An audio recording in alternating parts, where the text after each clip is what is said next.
It's a very warm welcome back to the Matchbook weekend football betting podcast. Bit of a later start this week, Friday morning recording. Chelsea and Liverpool last night, of course. We want to cover Chelsea this weekend, so give my guests a bit of time to prep. Mr. Adrian Clarke, ex-professional footballer and current broadcaster. Good morning, Adrian. How are you? He's muted himself straight from the start. Mark. That's not great. You know what? He didn't mute himself. I muted him and unmuted him. So that's my fault. That's a great start to the broadcast. That is all on me, not you guys. Adrian, good morning. Good morning. Good morning. Friday. It's a brand new weekend. Happy Friday. But Adrian, a good weekend for us last week in the Premier League. It's very hard, the Premier League this season, to kind of get a read on teams, inconsistencies and whatnot. But the Chelsea versus Manchester United game, you guys nailed it. Under 2.5 goals and the draw. Good price there on the draw, 3.38. And then Monday night, Everton Southampton, under 2.5 goals, 1.89. And an Everton win. It was, Premier League was good for you guys last week. Not bad. Yeah, no, it's what wasn't very exciting, either of those games. I mean, Everton against okay. Goodness. It's okay, yeah. But look, it was a profitable game, so we're happy. And Mark O'Haire, you got our weekend off to an absolute cracker with your Dutching strategy in Derby and Forest. 0-0 and 1-1 were your two strategies there. Now, I know when you put it up, it was about maybe 3.6. I looked at Matchbook on Friday morning, it was about 3.3. But either way, it's a terrific shout there, Mark. Yeah, it was quite decent, quite a nice start to the weekend. Shame my other stuff outside of the stuff we covered didn't go too well, but that's how it goes sometimes. At some point soon, we are going to marry the two together. We'll get the Premier League, we'll get the EFL, and we'll get Europe up together as well. But it's been very inconsistent this campaign. And Championship, that game went exactly to plan, exactly how we expected it really to be. Quite attritional, a lack of cards, which was quite confusing. But otherwise, pretty pleased with that one.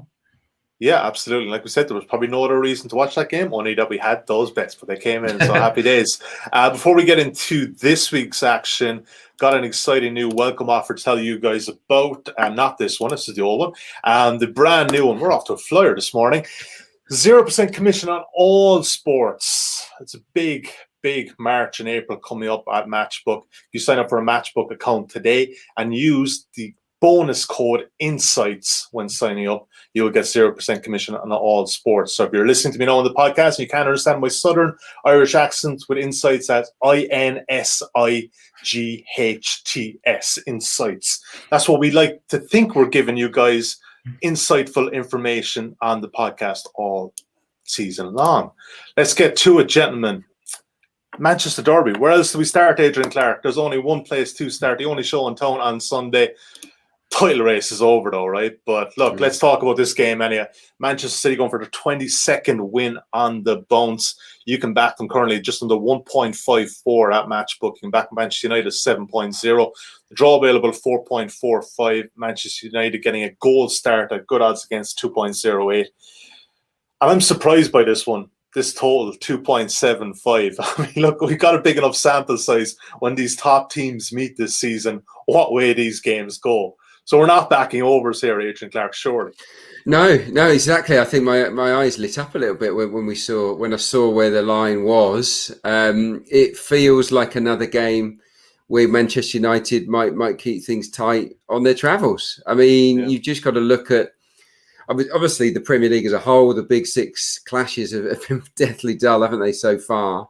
And Manchester United have been key to that statistic, haven't they? I mean, goalless draws all over the place. Chelsea twice, Liverpool, Spurs, Arsenal.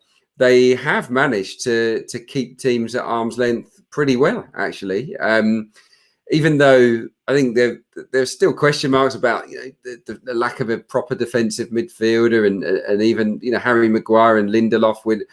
We're not huge fans of that partnership, are we? But tactically, they've been very sensible. I think Manchester United in the big games, and let's remember he's got a good record at the Etihad. I think he's won the last two, done pretty well against Pep Guardiola as a whole, and with Rashford and Fernandes just having a little dip in form. I don't expect Manchester United to be over ambitious in this game. As for City, I did co-commentary on the game against West Ham, so I got to see to sort of really focus in on them. And they weren't the best. West Ham were the better team, really. I know that they put that right against Wolves City with a thumping win, but West Ham sitting in, being solid and breaking via Antonio and Lingard and Fornals, they caused them problems. So yeah, I wouldn't write off Manchester United's prospects of getting a result here. I wouldn't expect them to win, but I think they're capable of getting a draw. Something's got to give, hasn't it, guys? Obviously, the streak or Manchester United's long unbeaten record. I think under 2.75 is the most sensible bet. Looking at all things considered, 1.961. But United on the handicap, plus 1.25. I was looking at, you can get for last time I looked was 1.781, because I do think they can keep this a pretty competitive affair. Yeah, Mark O'Haire. I look back at that Manchester United game against Chelsea a couple of weeks ago, 0-0. And I was chatting to one of the Matchbook Man United guys who think we're obviously anti-Manchester United. That's fine. But I couldn't understand why United didn't really go for the juggler. And this guy explained to me that I'm not seeing the bigger picture. They're playing for second place, and that's the competition within the competition. And Chelsea are obviously the competition there. And they were quite happy with a 0-0 draw here. And they could potentially be the exact same on Sunday away at City. Yeah, for sure. I think there's an element of fear as well in these games. If you lose them, you do lose vital points and vital positions really in the race for a top four finish or second place or whatever you're playing for, really. But Adrian sort of mentioned the West Ham game for Man City, and even Wolves midweek. It was a bit dull at times, particularly in that first half. Which is a bit of criticism, I guess, against City, but it's not meant to be, because they've just been so dominant since that Tottenham defeat in November that it is getting a little bit boring now. But they have rebuilt, they've repurposed, and they're just so strong. I do think there will be times to oppose them. I said that last week before the West Ham game. It's just finding the right time to oppose them. Whether it's this weekend or not, I'm not sure, because there just seems to be this sort of unrelenting attitude in the squad of, we've won 21 games in a row. Let's make it 22. You listen to Pep Guardiola post-match, and he is just so focused on winning the league and continuing this winning streak. And they'll be well aware of the history that they can create, not just domestically, but around the world as well, if they can continue this streak too. But I do agree with Adrian, though. If you did look at the handicaps and you wanted something, United plus 1.25, it does start to look a little bit attractive. But there's a bit of trepidation from my part. I just see what they've done to Chelsea and Liverpool in recent examples, and there is that capability for them to sort of cut loose a little bit. But if you switch it over to United, I don't know, what can you say, really? These games against the Big Six have been just awful, really. They scored one goal in 7 games against the Big Six this season. That was a penalty against Spurs back in September. Yeah. So they've not scored from open play against the Big Six team this season. They've created 0.73 XG.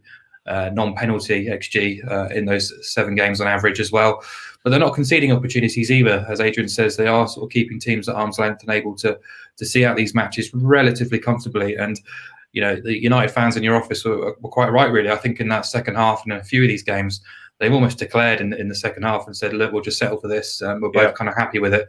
I don't think City will be that the way this weekend. I think they'll be quite keen to sort of continue things, but in terms of a bet, it has to be unders.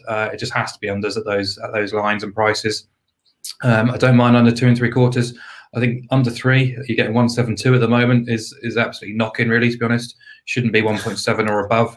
I think I make it 15 of 24 Big Six ties this season. They've all gone under 2.5.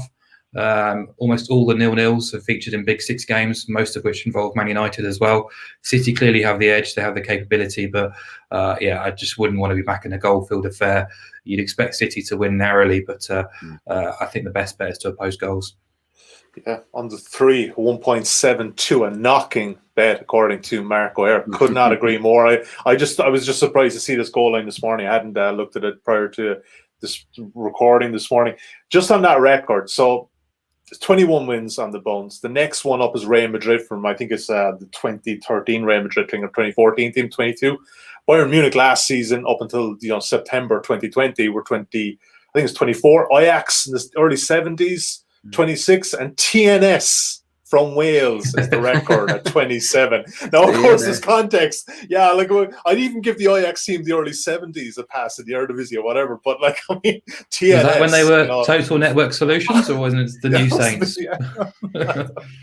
Incredible. So by the way, there is another stat doing the rounds, which I found fascinating. Man City haven't been behind in the last 19 Premier League games. And if they go through this match without going behind to Manchester United, they break another long-standing record held by Arsenal, actually, from 98-99 season. So they'd be the first team this century to go 20 matches without trailing. I mean, it's the last bonkers. Team to be ahead against City, Adrian. Oh, I don't know. West Brom? No, I can't remember. No, I don't know. Cup. Oh, was it Cheltenham? Yeah. Well, that's Cheltenham. Yeah. I was thinking Premier League because that's what that particular stat is. But but yeah, Cheltenham. Them. You're right. Yeah, absolutely. That TNS one is going to come up in table because there's 2-3 years to come. It's going to knock a lot of people out of it. So it shouldn't even count. It literally should not count when you're up against Manchester City or in the Champions League or whatnot. But we'll get some team from the Faroe Islands cropping up in the next week or so. So they went on a 42-game winning streak. Yeah. 21st of November 2020, last time Manchester City lost the game. Tottenham 2-0. You remember? Like that seems in my head like about a year ago when we were actually thinking that Tottenham may actually be contenders for this. No. You might have been thinking that. Yeah, I got carried on. All right, let's move on. Let's put in under 3 here, so at 1.72, just a bit of safety there. But I'll be honest, looking at this, I think even if you're looking at 0-all draw, and so if you're getting double digits on 0-all draw, I think that's probably not a bad one to have, maybe a tenor bet as well. Chelsea Everton is next up, and like we said at the top of the recording, we did wait a bit for this game last night. Obviously, that Liverpool loss at home again to Chelsea, and they're very clinical again. And Mark, I'll start with you first here on this, but let's take a look at the betting. Currently, just under 1.59, you can back the Blues at home. Everton is 6.4, the draw 4.2. Everton getting a full goal start 1.0, the Asian handicap just under 1.9, and the total. Yeah, you see, this line makes a bit more sense. It's under 2.5 and tilted towards the under. And Mark O'Haire, you probably won't get much of a price on a Chelsea 1-0 win as well, but they were exceptionally clinical last night at Anfield. Tuchel just has them playing so well. Yeah. I think Adrian mentioned last week about how Chelsea's resurgence under Tuchel doesn't look favourably on Frank Lampard, does it? And I think early in his tenure, you were sort of suggesting that, or I was at least saying that the schedule was quite kind and bigger tests would come for Chelsea. But since he's turned over Atletico Madrid and Liverpool, in very similar veins as well, superbly organised, wonderfully controlled, defensively resilient, and then starting to look pretty sharp in attack too. Nice to see Timo Werner have one of his best games since joining the club too. And I think there's a lot of positivity around Stamford Bridge, and quite rightly so. And that's not just about a new manager boost. I think there's something more substantial brewing. It's going to be too late this season, of course, probably domestically, bar I think the FA Cup. But top 4 now wouldn't say it looks like a lock, but it's not far off it. And I wouldn't say the Champions League is out of question either. So a lot of positivity around Chelsea. But then you look at Everton, who before that Liverpool game, obviously beating West Brom, they'd snuck into the top 4. When did that happen? I know Chelsea won and kind of pushed them back out of it, but Everton I can't work out at all so far this season. Has a few teams, but they had to work really hard for that win at the Hawthorns. In fairness, they ground it out. They rode their luck at times as well, but it's great to see them doing so because Ancelotti's a very likeable guy. He's made a massive impact there, and I think in the club's mindset that they now believe that they can compete, and he's certainly saying so much in post-match dealings with the press. He's sort of saying, we are going for the Champions League. This is an ambition of ours. So I really like that attitude. And so I think this is going to be a really interesting game, a really interesting test for an Everton perspective. But ultimately, I just suspect this is going to follow the same blueprint which we've laid down across these two teams in recent weeks, really. Chelsea control, keep possession, probe Everton for their weaknesses. Everton probably quite happy to stay compact, keep their shape, rely on the counter-attack and set pieces. And they've got Alan back fit and available. I know he was on the bench midweek, but that means he's probably going to start here. That just solidifies them a little bit more. They've got Calvert-Lewin for the outlet. Richarlison's back scoring goals as well. So there's a lot of positivity their side. But I think they'd be fools to kind of come out and really attack Chelsea in a way in which leaves them exposed too. So I think this is, again, another opportunity to go against goals, not just in terms of how we see the patterns of play in this match and tactically speaking, but just the raw numbers as well. Scream unders. 1 of 10 Chelsea games under Tuchel have gone over 2.5. They've kept 8 clean sheets, and they've only conceded 1 goal from an opposition player. Of course, the other goal was an own goal as well. But they're also yet to score 3 goals or more under Tuchel, whereas Everton have delivered unders in 12 of 17 in Premier League games, which kind of goes back to when they switched to a bit more of a pragmatic approach, and 5 of their 7 against the top 6 have also gone under 2.5 as well. So there has been money for unders, unsurprisingly. It was trading almost evens. I think right now, if you look at the market, you'll just get shy of 195, whether that's available with you boys. I'm sure it could be, but I'd be still with unders down to about 1.8. Yeah, it's a bit skimpier at the moment. It's 1.88, but there is a small bit of margin in that market. Again, the game is on Monday night as well. You know, the other teams both these teams played last night as well. Adrian, that back three of Chelsea last night as well, they look just rock solid, and you can understand Mark's thoughts here on the unders because, you know, Chelsea sneak a 1 or 2-0 win, but they just don't look like conceding at the moment. They don't, no. The eye test tells you that Chelsea are absolutely nailing it with their off-the-ball work. They've also got Conte, Jorginho in front. I mean, when they're on song, that's a very, very good protection. But Christensen's the one that surprised me. He was always a player that I thought looked weak, looked a little bit like a youth team player, even though he's in his 20s. He looked too skinny, and he just didn't look like a Premier League centre-back. But he does now. And full credit. That's what sometimes a new manager comes in, fresh start. He's obviously been lifted by Tuchel, who's placed faith in him, and he's shining. He looks a different player. Mount is in sublime form at the moment. I do agree that it's more likely to be a low-scoring affair because they both know how to defend. Everton are pretty solid themselves, aren't they? Probably go with a back 3 here in the game. So it'll be the blueprint that we saw at Anfield, I'm sure. But with the games coming so thick and fast, I know there's a slightly longer break to Monday, but I just feel that Chelsea have a big advantage over Everton in that they can just drop in a couple of different players here and there. It looks to me, looking at the Everton bench, that they're struggling for numbers. They've got a lot of injuries at the moment. The bench looks very weak. I think fatigue is going to catch up with Everton sooner or later, and for Chelsea that shouldn't really be an issue. So I fancy Chelsea quite strongly. Obviously, -1 goal. It's a big ask when you see that they're just doing enough to win games. I don't think I'll be backing it. But yeah, Chelsea -3/4 is interesting. But I think that unders is the play to have here. I think the long and short of it is I think Chelsea win the game 1 or 2-0.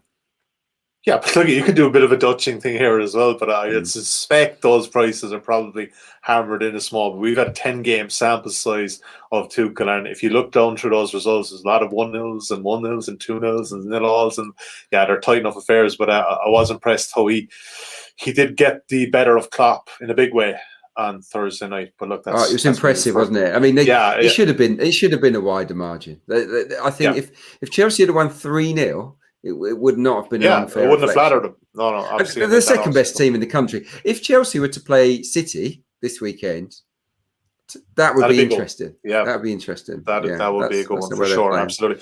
And I think, like Mark said about Werner, he's not far away either. You can see it like that. There's plenty of potential. I know he's had like 17 games and 1 goal, but there's a lot to come from that boy yet. Small sample size, of course. Yeah, big enough sample size. Tottenham Palace, the next game we want to talk about. Adrian wanted to jump to you on this one. I don't think Mark has a major opinion there either ways, but Sunday night kickoff. Get used to these Sunday night kickoffs. Tottenham available just under 1.47. Palace 7.8. The draw 4.7. Palace getting 1 1/4 goal start on the Asian handicap, just under 1.83, and the total is 2.5, slightly tilted towards the over. And yeah, like Adrian, how much stock do you put in this 4-0 win for Tottenham last weekend? I think you like them. I think you like them here. I do, but it was impressive the way that they dispatched Burnley. That was decent enough. I think that they were less impressive when they against Fulham. Could easily have drawn that game. Didn't really pose a huge goal threat against a really solid Fulham team that are playing pretty well. It's a difficult one, this. I think you look at Palace and the way that they sort of held Manchester United, and they did the same to Arsenal not so long ago at Emirates. They do have the propensity to hold decent teams at bay under Roy Hodgson. They have a lot of goal threat at the moment, not with Wilf Zaha out. I think he might be back for this game. That's the talk. The talk is that Wilf Zaha will be available, so they'll have that little bit more of an outlet on the counters. Hodgson has a shocking record against Spurs. A really interesting stat. He's got a win ratio of 5.6%. It's his worst ratio against anyone in English football. So he doesn't have a lot of joy against Spurs. But I think they can keep it tight. I really do. They haven't been good at handling counter-attacks this season, which is weird, isn't it? I looked at who's conceded the most goals against counters, because Spurs are all about the counter, aren't they? And Palace have actually conceded the second most goals from fast breaks this season. So they've got to be really careful here. And for that reason, I think they'll be extra wary not to leave themselves exposed. The long and the short of it, I think they can make this a really tight, quite dull game, and say to Spurs, come on then, come and break us down. And for that reason, I like the Palace on the handicap here, 1.25 goals. I think that is a reasonable play, because it's not unrealistic for them to get a draw or to lose, lose very, very narrowly here. I think it will be a pretty low scoring game. I asked you earlier, didn't I, for Spurs to win to 0, as in 1-0. Really, that's where I was going, and I think you can get Spurs to win to 0 at 2.37. So yeah, I give Palace a chance on the handicap, but I think so Spurs to win to 0 is probably my favourite bet. Okay, just on Palace, the one I did note coming to this game, they've actually only generated an XG of 1 or greater once in the last 15 Premier League games, and that was against Aston Villa when Villa were down to 10 men for 45 minutes. And he only generated 1.2 that day. So, yeah, really struggling in the final third. Yeah, it's hard to fancy them to go there and pick Spurs off and win, score 2 or 3 goals. They're just not creating anything, are they? I mean, they've been exceptionally efficient, considering the lack of creativity.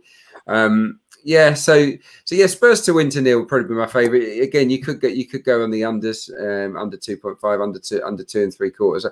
I think they're more than capable of keeping this pretty cagey, Sully. Yeah, they're no Brighton on the XG front, but I think they're ahead of Brighton in the league table currently, as we know to our cost when we went against them a couple of weeks ago. Last game on the main slate I want to talk about. Mark, you picked this one. I don't know if we picked it, but then we kind of saw Sheffield United's injury crisis. We'll get to that in a second. Current betting at Matchbook, 3.74. You can back the Blades. Southampton, 2.12. The draws available at 3.56. Sheffield United getting half a goal start in the Asian handicap, just over 1.83. And the total is a low enough one at 2.25. Slightly shaded towards the under there at 1.9. And yeah, Mark, I'm just looking at this injury list, especially in defence for the Blades. The only thing is, obviously, some of these injuries came after the Villa game. They won 1-0. Chris Wilder, we don't know if he's going to be in or out at the end of the season. They seem to be still playing from the players themselves. But is it hard to get on board with Southampton in the current form line? Or could this be the opportune time for the Saints to bounce back? Yeah, I think there's a great opportunity for them to do so because of all the reasons you've already mentioned, really. I think the Blades winning against Aston Villa wasn't entirely convincing. Yes, they worked hard for it, and they probably deserved a rub of the green from time to time this season because they haven't had it too often. But realistically, survival is beyond them now. And yeah, you mentioned the Chris Wilder situation. The news is obviously breaking at the moment, which suggests that things are coming to an unhappy ending there with the club looking to move in a different direction for next season too. So, that's quite sad, I guess, from a neutral perspective. But also, this is their third game in a week. They've had a Wednesday to a Saturday 3 p.m. turnaround, plus those injuries. Southampton have got a full midweek off. And this is two teams who thrive on intensity, thrive on their hard work and organisation, really. Southampton are going to be fresher. They're going to have that rest advantage over a Sheff United team who I think have got 2 fit centre-halves. And we know they like to play with a 3-man back line. Egan, Basham, O'Connell, all out. That's 3 of their first It's choice back Ampadu five. and Keane Bryan, Mark, and these are two rookies, really, aren't they, in Premier League terms? That's what they got. I think ahead of kickoff. Yeah, it's so bad, and I know he was only joking about it, but in the last sort of 20 minutes or so, Ollie McBurney was filling in at centre half to head balls away in midweek, and Wilder joked and said, he might have to play as a makeshift defender with that far down to the bare bones. He compared him to Richard Gough, the former Scottish centre half, there's little else there because Jagielka's suspended, Robinson and Bogle are out as well, so. Yeah, that has to tip the balance in Southampton's favour because that midweek result for Sheff United was only their second clean sheet all season anyhow. Throw in all those absentees.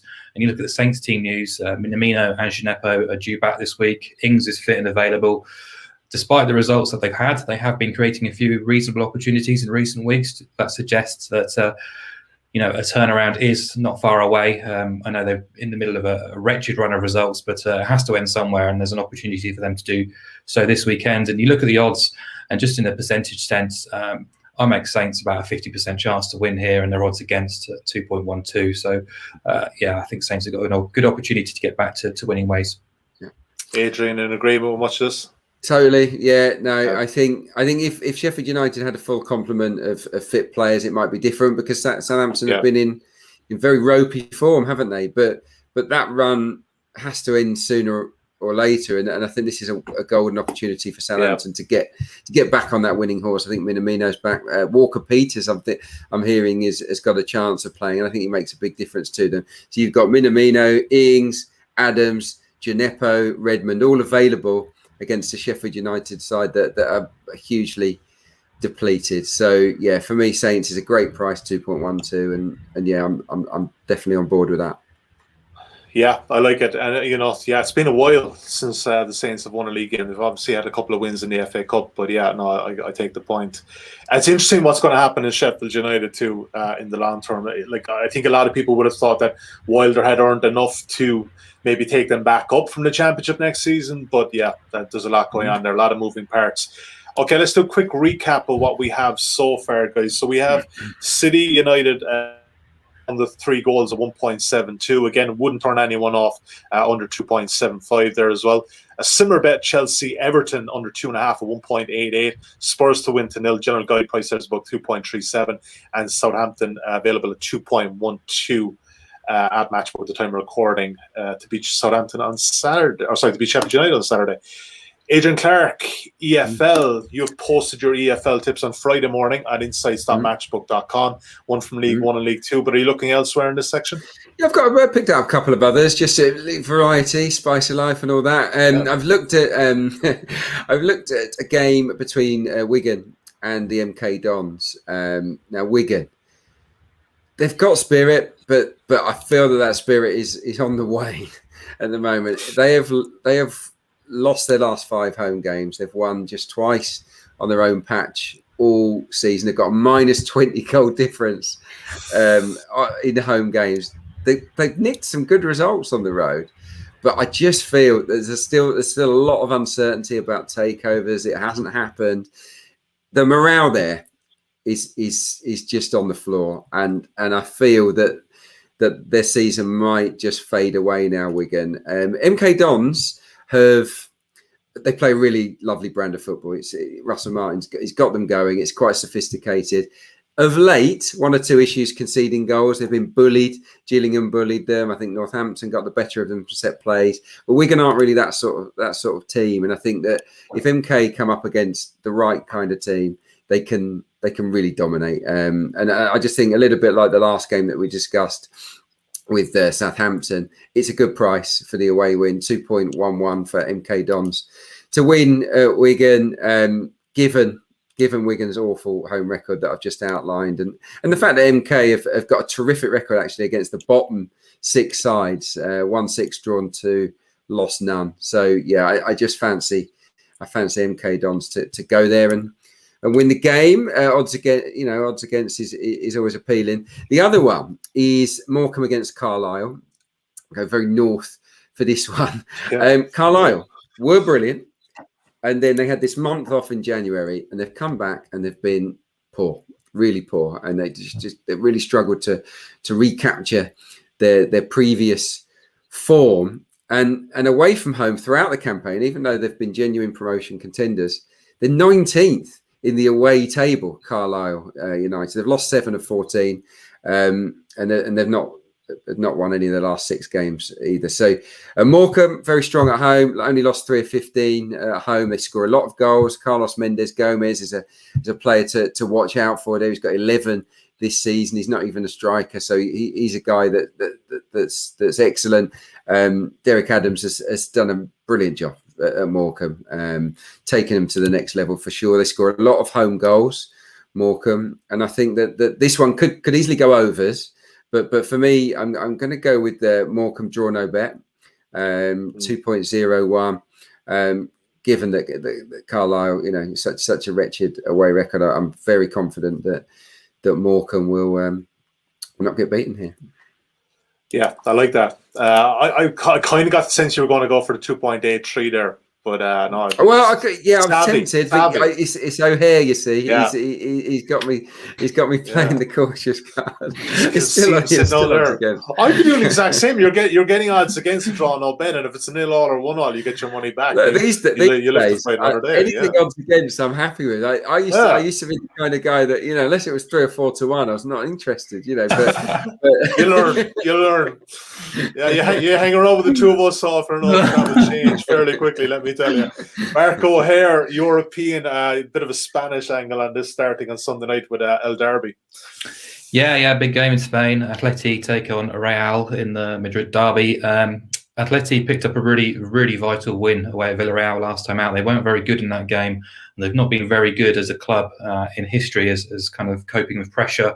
Their history is sort of littered with positions of vertigo, really, when they've got themselves into strong positions. And they're crippled a little bit by self-doubt after the Chelsea game. Kind of tried to revert back to their old-fashioned ways in the underdog role. Didn't really work. And I expect they're going to try and do something similar here, because this is a massive match. They've got the points advantage over Real Madrid. They also have a game in hand as well. But the gap's down to 5 points between themselves, Real and Barcelona as well. So the head-to-head advantage is in Real Madrid's favour as well, which obviously counts as an extra point if the two teams are level. So I think there could be an element of must-not-lose attitude from both teams here. Real Madrid will know that they've got enough time to reel Atleti in, but they'll also know that they want to preserve that head-to-head advantage as well. So a draw isn't the worst result for either team, really. Madrid come into this game kind of echoes with the performances that they had at the back end of last season post-lockdown, where they were just efficient, grinding out results, not playing spectacular football at all, but just doing enough. And there's key injury still in the Real Madrid team. Sounds like Benzema won't be fit for this match. Ramos is still out as well. Benzema is massive for that team going forward. I know they've got the full complement in midfield, but at the moment they really are lacking that focal point and that link in forward play. So, yeah, Zidane's found a great way of picking up points against direct rivals. They're unbeaten in 8 against the top 8 so far this season. But those games have rarely featured kind of loads and loads of goals. I think 6 of 8 have gone under 2.5. 10 of the last 15 in La Liga have gone under 2.5.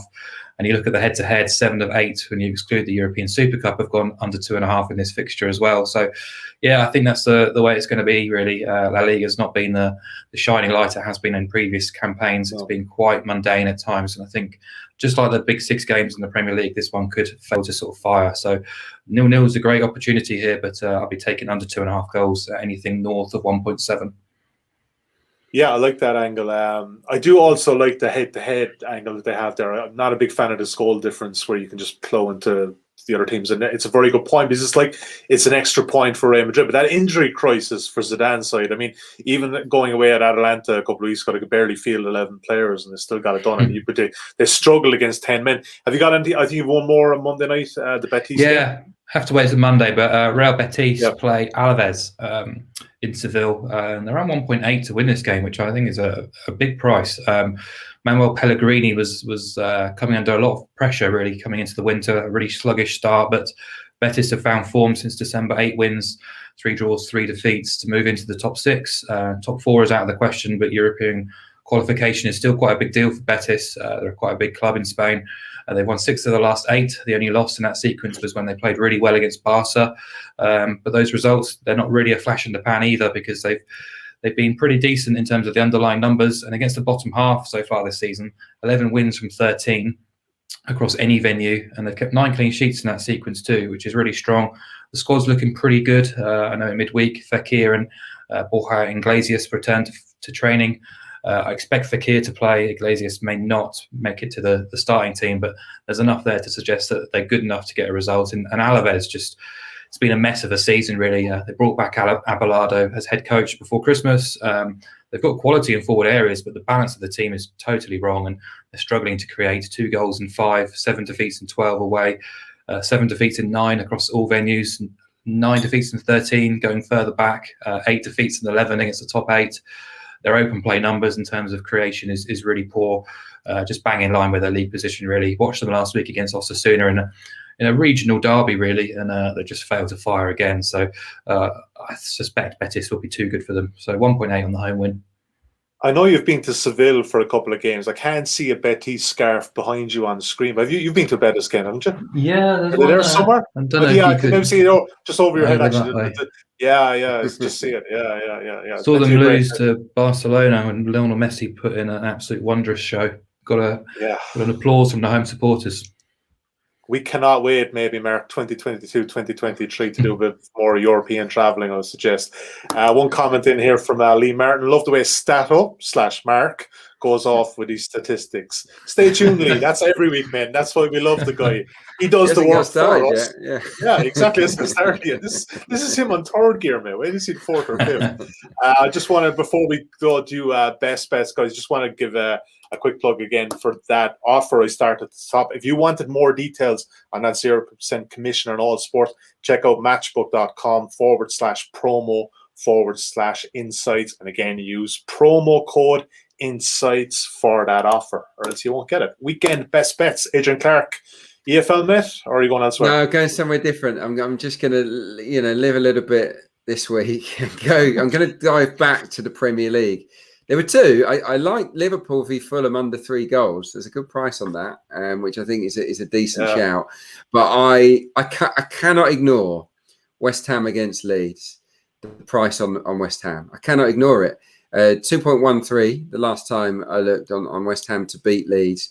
As I said, they were brilliant against Manchester City at times in the game. Really, really competitive in that. Their home form is super solid. Won 4 of the last 5. They just look a proper team. And they'll have a nice long break. 2.12 there. See, yeah, they've had a nice long break from City, whereas Leeds, of course, were in action against Villa, and they were very flat in that particular game. They got 1 or 2 injury problems as well. So that leans me towards West Ham. But I haven't even got started on Leeds' record in London.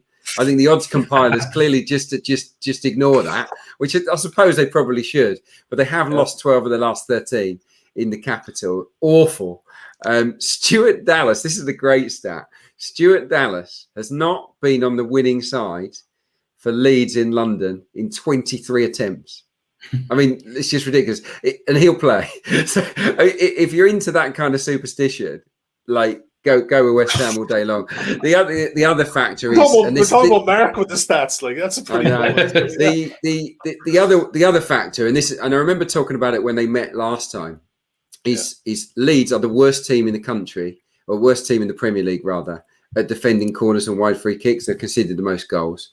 West Ham have scored the most set piece goals in the country, and the land of the giants, aren't they, with Soucek and the defenders coming forward. Yeah. When West Ham beat Leeds at Ellen Road, it was 2 set pieces that did it. And I've just done a piece actually analysing sort of Leeds and their problems at set plays. They just keep getting out jumped. They go man to man, and they're just not very good at it. And they've done nothing visibly to change things. So I would back West Ham to win this game at 2.12, and I would really fancy them from corners and wide free kicks to make hay. Right. Like the getting on a few centre halves at big prices at first goal scorer. Then good shout, good shout. It's I've gone over the goals that they've conceded, and it's not one Leeds player. It's about 3 or 4 of them just keep switching off or being out jumped. They just haven't nailed it at all. Yeah, Hammer's got some big targets to be aiming at too. Mark, your best bet of the weekend comes from Der Klassiker. Go on, break Borussia Dortmund fans' hearts here. You're not buying it this weekend. No, I'm not. I'm not exactly Bayern Munich's biggest fan, but it's hard to ignore the price on them this weekend. 166 It's rare you see Bayern Munich at that price at home to Dortmund. Yeah. They have had their wobbles, particularly in recent weeks this season, but I think they've shown an ability that when the pressure is on and the matches that matter, that this team is still Champions League contenders. Lazio gifted them a few goals in the Champions League, but the dominance in that game was really impressive. There were stumbles against Bielefeld and Frankfurt, but they weren't helped by fatigue after the Club World Cup. And they had 5 of their main starters missing in a couple of those games as well. So the squad is looking strong this weekend. There is a reasonable drop down in quality. The Bayern don't have the biggest squad normally, so that's something to look out for. But this week, I think Pavard is possibly the only player missing, and he, I think, is potentially in contention to play as well. So you've got the likes of Muller, Gnabry, Goretzka, Kimmich. They're all going to be playing, really. I just think they're going to be too good for a Dortmund team who were involved in Pokal action in midweek on Tuesday against Gladbach, where they played their first 11 as well. Bayern had a rare full midweek off, which I do think is significant. And they've just been absolutely ruthless in destroying Dortmund in Munich in recent seasons. And a lot of these games have come when Dortmund have been contenders for the title and in a reasonable position to be, trying to match Bayern. And we kind of go into these games thinking this is the year that Bayern get toppled. And I'm just going to read off the last 5 results really in Munich when these two have met in the league. 4-0, 5-0, 6-0, 4-1, 5-1. It's just been horrifying viewing for anyone who likes Bundesliga football, anyone who likes Dortmund. They're just so fragile. They're so vulnerable. I look at that team at the moment. You look at the spine who might play this weekend because of injuries and whatnot. And Hummels and Chan potentially at centre-half. Just neither of them convinced me whatsoever.